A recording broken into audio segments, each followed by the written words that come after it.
be academically ambitious. I was always the kid in school that would compete for grades on everything. Homework and projects and tests. I was kind of a jerk, really. I did in elementary school, in middle school, and even in high school. Every year I always tried to find myself a nemesis. Someone who I would try to beat in every test and project in that class. I always thought this was supposed to be some kind of motivating exercise. But a couple months ago I found an error in my own thinking. I had just gotten back a test that I'd studied so hard for, that even as I was taking it, I thought I was failing. I actually did well. I was proud of myself, until I looked over at the girl next to me. She was my nemesis in this particular class. 1 point higher. This 1 point from this one girl, and suddenly I felt like my success didn't mean anything.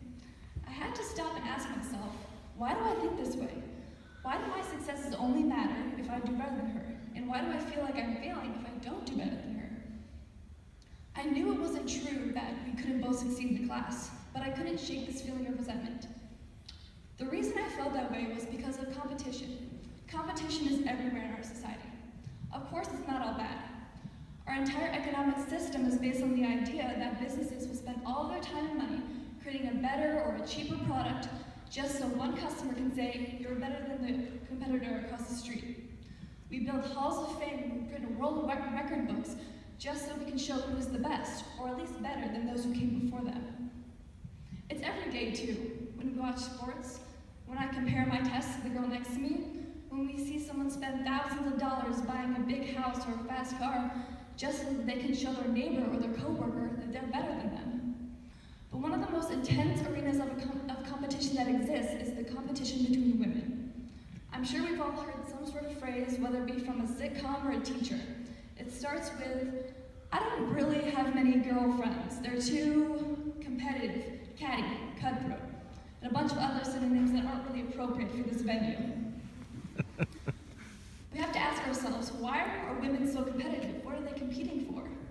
They can be competing for jobs, relationships, statuses, or titles, but those are things that we all compete for.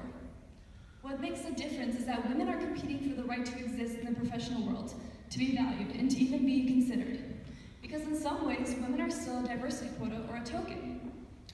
Out of 500 S&P companies, there's only 23 female CEOs.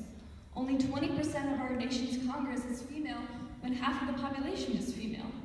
And for some reason, instead of trying to fight against these confines, we accept them and we try to fit into them.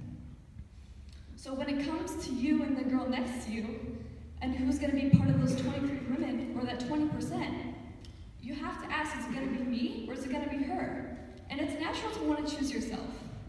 That's what's creating this idea that women can't be friends, that they have to compete against each other in every avenue to be successful. By doing this, we're not only perpetuating a ruthless portrayal of female friendships, we're also erasing women's ideas, these potentially valuable ideas. Instead of cutting each other down and competing, we could be supporting each other in our endeavors, in our pursuit of our skills. And not only are women competing against each other, they're competing against fictitious, ideal stereotypes of women.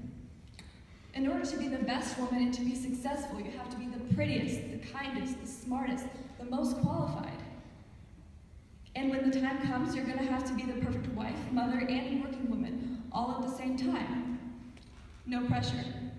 If you're not a woman, you might be asking yourself at this time, why do I compare? Why do I care about this internal competitive conflict between women? And to that I have to say, women can change the world if we can move past the notion that only a select few are good enough to be successful. Our women in politics work across party lines in one of the most partisan times in our nation's history. In the Middle East, we see the most prosperous communities where women are leading them. Over half the graduate degrees in the United States are going to women. So here we have all these educated women with all the qualities that they bring to the table. They could solve any problem, impact the world in innumerable ways. But we can't get past this idea that we have to fight each other in every role to be able to be successful.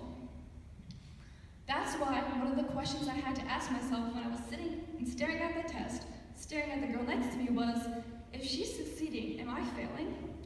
The answer I've come to is, it doesn't have to be that way.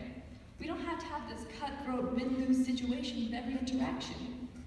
We can expand our number more of roles for ideas that matter, for innovators. We can create new organizations, start new businesses, offer more positions. We can create space for ideas that matter, for people that matter. We can create space. Thank you.